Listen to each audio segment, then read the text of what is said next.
के ऊपर प्रभु की कृपा होती है। हमारे ऊपर प्रभु की कृपा है, ये हम कैसे पहचाने?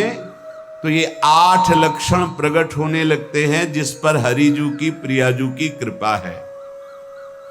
पहला, घोर अपराध करने वाले के प्रति भी दया की भावना, शांति पहला लक्षण है। भाव में भी पहले शांत भाव है। हमारे ऊपर श्री हरिजू की कृपा है, इसकी पहचान ये 8 लक्षण। पहला, शांति, अर्थात घोर अपराधी के प्रति भी गुस्सा ना क्षमा करना, ये हरि की कृपा का लक्षण है। देख लो भाई, घोर अपराधी शब्द तो जाने दो, जरा सा प्रतिकूल हो जाए तो लाख समझाओ पर भ्रकुटी तनी रहती है। भला ऐसा है? अपराधी पर भी क्षमा का भाव होना, ये हरि कृपा पात्र में ही होगा, अन्य में नहीं। तो अगर अपने हृदय में ऐसा लगे कि ऐसा नहीं है तो हरिजू से प्रार्थना करनी चाहिए कि कृपा करो, मेरे में सामर्थ्य आवे। दूसरा, अनुसूया, वो किसी भी के प्रति कभी भी कोई दोष दर्शन ही नहीं करेगा। दोष कथन, दोष श्रवण की तो बात जाने दो। अनुसूया, दूसरों के गुणों में दोष ढूंढना, ये नहीं होता। हरि कृपा पात्र में ये नहीं होता। ये सब भजन के नाश करने वाले, जैसे पहला अपराधी पर क्रोध कर देना, तो माया ने भेजा इसीलिए था कि तुम्हारे साथ व्यवहार ऐसा करे कि तुम क्रोध करो। क्रोध करोगे तुम्हारी ऊर्जा शक्ति नष्ट हो जाएगी, अध्यात्म में जो चलने की थी। और कहीं तुमने संकल्प कर लिया तो भजन शक्ति नष्ट हो जाएगी।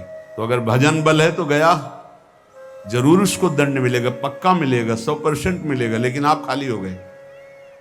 ना भजन करने की वृत्ति रहेगी और ना भजन रहेगा, दोनों बात। अनुसूया, किसी के सद्गुणों में दोष देखना, गुणों में दोष ढूंढना, ये हरि कृपा पात्र में नहीं होता। ये बहुत मंगलमयी बातें हैं जिससे हमारा भजन मार्ग पुष्ट होता है। तीसरा, वो बाहर से और भीतर से पवित्र रहता है, हरि कृपा पात्र। शौचाचार का ज्ञान होना चाहिए, वस्त्र आपके पवित्र होने चाहिए, ये बाहरी जल रज आदि के द्वारा बाहरी पवित्रता।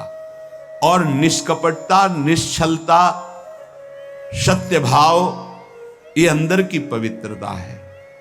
अगर कपट है, छल है, असत्य है तो हृदय मलिन रहता है।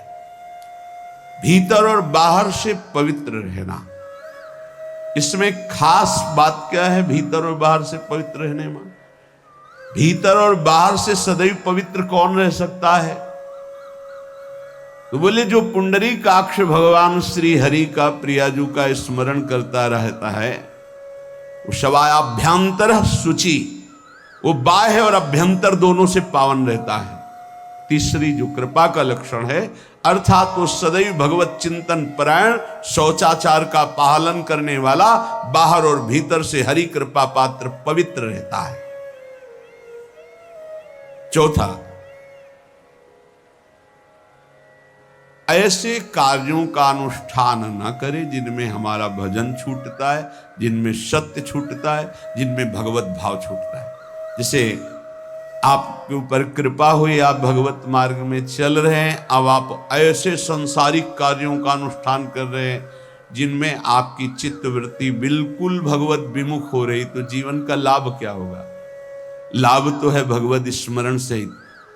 कल एक ने प्रश्न किया कि मैं खाता तो नहीं हूं लेकिन मांस के दुकान में मांस बेचता हूं, होटल आदि, क्या उचित है? ये उचित कैसे हो सकता है? तुम और भी तो व्यापार कर सकते हो। जरूरी है धर्म का पालन करने की इच्छा करते हो, धर्म आचरण करते हो, ऐसा नहीं। तो विरत बहुकर्मा, उन कर्मों से हमें विरत रहना है जो हमारे धर्म के विरुद्ध है, जो भजन के विरुद्ध है। हरि कृपा पात्र ऐसे कर्मों का अनुष्ठान कर ही नहीं सकता। अपने भजन का फल देखना भगवत कृपा पात्र की, सबको प्रदान कर देना। हिम्मत है? अपने भजन, इतनी मेहनत से किया हुआ भजन, भजन होने के बाद हे प्रभु इस भजन का फल हो, सर्वे भवन्तु सुखिना सर्वे सन्तु निरामयः। यहां तो कहते हैं महाराज एक माला रोज आपके लिए करता हूं कि आपकी बीमारी ठीक रहे, तो शेष किसके लिए करते हो प्रभु?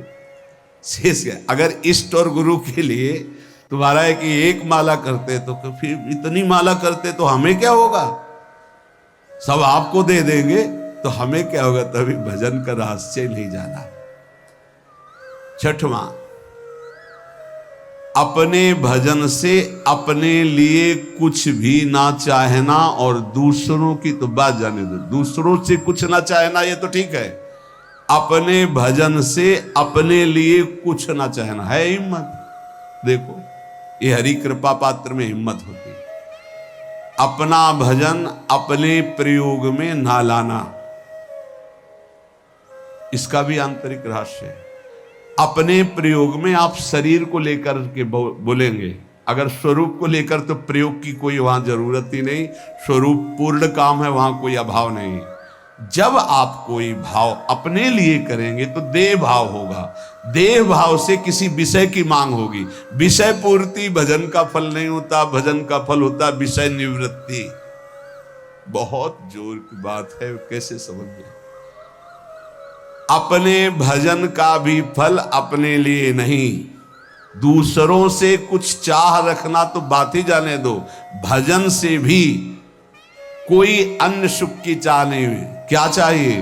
भजन ही बनता रहे, भजन का फल भजन बनता रहे, खूब निरंतर जप करते रहे। सातवां, किसी भी मान सम्मान कीर्ति पद प्रतिष्ठा के मिलने पर हृदय का असंतुष्ट हो जाना, यह हरि कृपा पात्र का लक्षण होता है। प्रणाम नमस्कार जय हो तो हृदय में असंतुष्ट हो जाना चाहिए, कोई किंचन मात्र अभिमान न उदय हो जाए। प्रभु बचाओ, ये माया की चकाचौंध से बचा लो नाथ। कौन सा अपराध बन गया कि आपकी जय की जगह यहां हमको ऐसा सुनना पड़े। मान प्रतिष्ठा कीर्ति जिसके लिए बड़े बड़े लालायित रहते, हरि कृपा पात्र को विष की तरह चुभती है। और आठवां, किसी भी प्राणी समुदाय से संबंध ना रखते हुए सब पर दया की भावना, सब पर कृपा की भावना, सब पर करुणा मैत्री, पर किसी से ममता नहीं। ये सूत्र बहुत व्यवहार में प्रयोग करने योग्य है। सबसे करुणा और मैत्री, पर किसी से ममता नहीं। करुणा तो करी भरत जी ने, मैत्री भी की मृग से, पर ममता रहित नहीं रहे। ममता कर ली तो अगला जन्म हिरण का हो गया। ममता नहीं रखी। निर्ममो निरहंकारा, करुणा मैत्री तो करनी है, जैसे इसमें आदेश है, गीता में जी आदेश है, अद्वेष्टा सर्वभूतान मैत्रः करुणैव च, पर निर्ममो निरहंकारा, ये साधक की चतुरता है। प्राणी मात्र पर दया कृपा करुणा मैत्री, पर ममता नहीं। ममता किसी से, और यहां करुणा मैत्री ये तो गायब हो गई, केवल ममता रह गई है। अपने शरीर से ममता, शरीर संबंधियों से ममता, विषय भोगों से ममता, यही जहर है। संबंध में ये ममता ही जहर है, विचारों में अहंकार जहर है, कर्मों में ये आसक्ति जहर है। इसी जहर को मिटा दे तो जीवन मुक्त महापुरुष कर्म करते हुए, विषय सेवन करते हुए, वार्ता करते हुए, विचार करते हुए, बिल्कुल जहर रहित उसका जीवन हो गया। तो ये 8 बातें हरि कृपा पात्र में होती हैं, इनको बार बार सुनना, हृदय में धारण